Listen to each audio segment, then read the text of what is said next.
கிறிஸ்துவுக்குள் பிரியமானவர்களே, read by the word YouTube சேனலுக்கு உங்களை இயேசுவின் நாமத்திலே அன்புடன் வாழ்த்தி வரவேற்கிறேன்.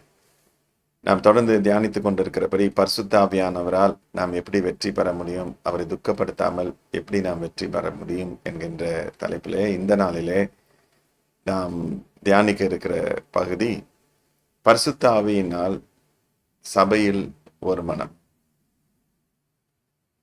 இங்கே நேற்றைய தினத்துல நாம் தியானித்தோம்,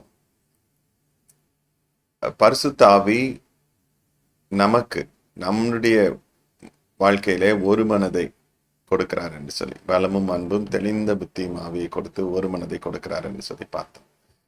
இந்த ஒரு மனதை நாம் சபையிலே காத்து கொள்ள வேண்டும். சபையின் மூலமாக தேவனுடைய நாமம் உயர்த்தப்பட வேண்டும் என்று சொன்னால் அதை நாம் கவனித்து பார்க்க வேண்டும். ஒரு சில வசனங்களை உங்களுக்கு முன்பதாக வைக்க விரும்புகிறேன். எபேசியர் 4:3-6 வரை வாசிக்கலாம். சமாதான கட்டினால் ஆவியின் ஒருமையை காத்துக்கொள்வதற்கு ஜாக்கிரதையாயிருங்கள். உங்களுக்கு உண்டான அழைப்பினாலே நீங்கள் ஒரே நம்பிக்கைக்கு அழைக்கப்பட்டது போல ஒரே சரீரமும் ஒரே ஆவியும் உண்டு.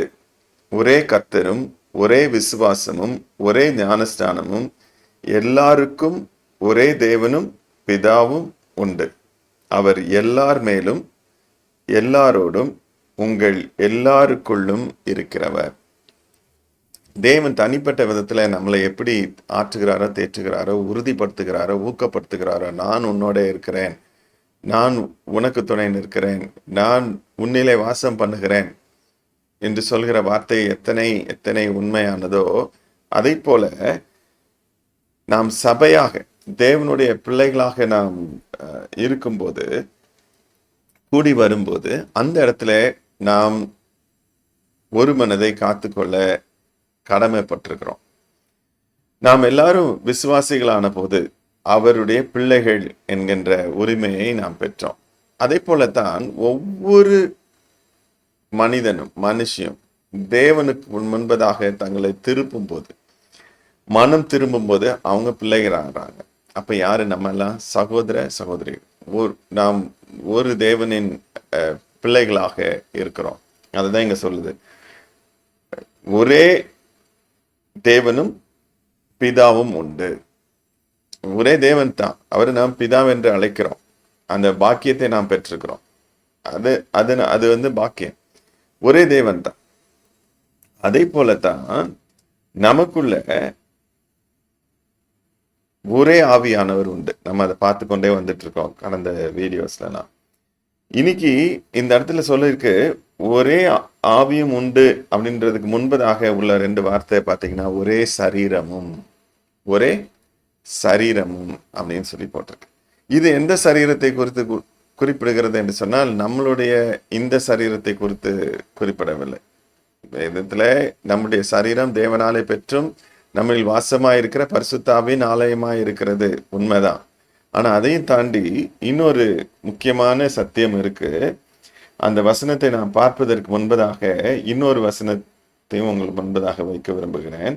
1 கொரிந்தியர் 11:29 முதல் 32 வரைக்கும் உள்ள வசனங்களை உங்களுக்கு முன்பதாக வைக்க விரும்புகிறேன். எண்ணத்தினாலெனில் அபாத்திரமாய் போஜனம் பண்ணுகிறவன் கர்த்தருடைய சரீரம் இன்னதென்று நிதானித்து அறியாததினால் தனக்கு ஆக்கினை தீர்ப்பு வரும்படி போஜனம் பண்ணுகிறான். இது நிமித்தம் அநேகர் பலவீனரும் வியாதியுள்ளவர்களுமாய் இருக்கிறீர்கள், அநேகர் நித்திரையும் அடைந்திருக்கிறார்கள். நம்மை நாமே நிதானித்து அறிந்தால் நாம் நியாயம் தீர்க்கப்படும். நாம் நியாயம் தீர்க்கப்படும்போது உலகத்தோட ஆக்கினைக்குள்ளாக தீர்க்கப்படாதபடிக்கு கர்த்தராலே சிட்சிக்கப்படுகிறோம். இதுல நம்ம கர்த்தருடைய பந்தய நேரத்துல இந்த வசனங்களை அநேக சபைகள்ல இதை வாசித்து தியானிச்சிருப்பாங்க. அநேக நேரத்துல நீங்களே தனிப்பட்ட விதத்துல கூட இதை தியானிச்சிருப்பீங்க.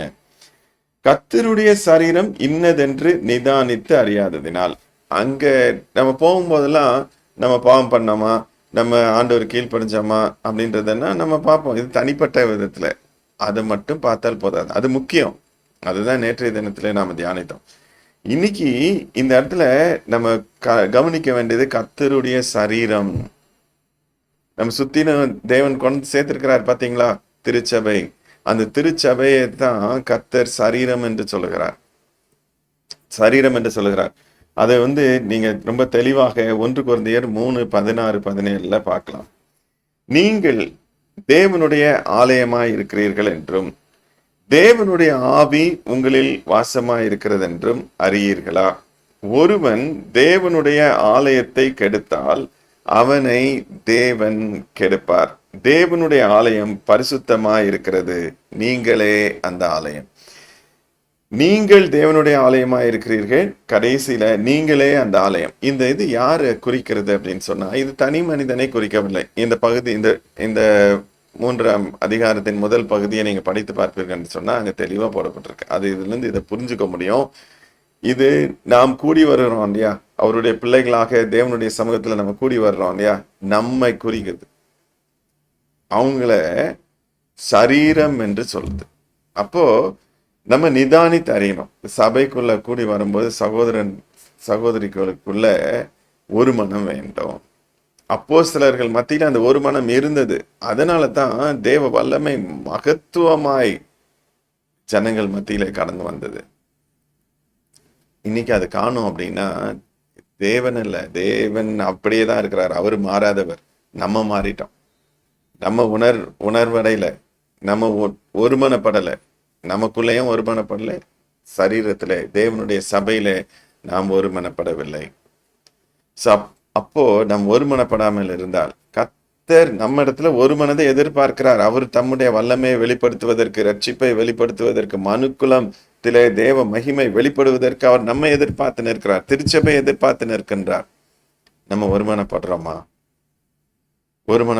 சிந்தித்து பார்ப்போம். சபையில ஒரு காரியம் நடக்கும்போது எப்படி நாம் செயல்படுகிறோம், எப்படி எடுத்துக்கொள்கிறோம்? போட்டி, பொறாமை, சண்டைகள், சச்சரவுகள் வருதா? இல்ல ஒருமனப்படுறவா? நம்மளுடைய நோக்கம் தேவனை உயர்த்த வேண்டும், தேவனுக்காக செயல்பட வேண்டும், தேவனுடைய திட்டங்கள் நிறைவேற வேண்டும் என்கின்ற ஒரு மனம் நமக்குள்ள இருக்குதா? சிந்தித்து பார்ப்போம். கண்களை மூடி ஆண்டவரை நோக்கி பார்க்கலாம். எங்களை நேசிக்கிற நல்ல தகப்பனே, இந்த நாளில் மீண்டுமா உம்மை நாங்கள் நன்றியோடு துதிக்கிறோம், உம்மை ஸ்தோத்திரிக்கிறோம். உம்முடைய வார்த்தை சொன்னதை போல அநேக நேரத்தில் தனிப்பட்ட வாழ்க்கையிலே நாங்கள் பரிசுத்தத்தை குறித்து நாங்கள் சிந்தித்து பார்க்கிறோம். ஆண்டவரே, அதற்காக நாங்கள் முயற்சிகளை எடுக்கிறோம். எங்களை மாற்றிக்கொள்ள வேண்டும் என்று சொல்லி நாங்கள் முயற்சிக்கிறோம். ஆனால் இன்றைக்கு வேதம் எங்களுக்கு சொல்லி கொடுத்ததை போல ஆண்டவரே, பரிசுத்த ஆவியானவர், ஒரே ஆவியானவர் எங்களுக்குள்ளாக வாசம் பண்ணுகிறதுனாலே நாங்கள் ஒரு சரீரமாக இருக்கிறோம் என்கிறதை நாங்கள் உணர்கிறோம்.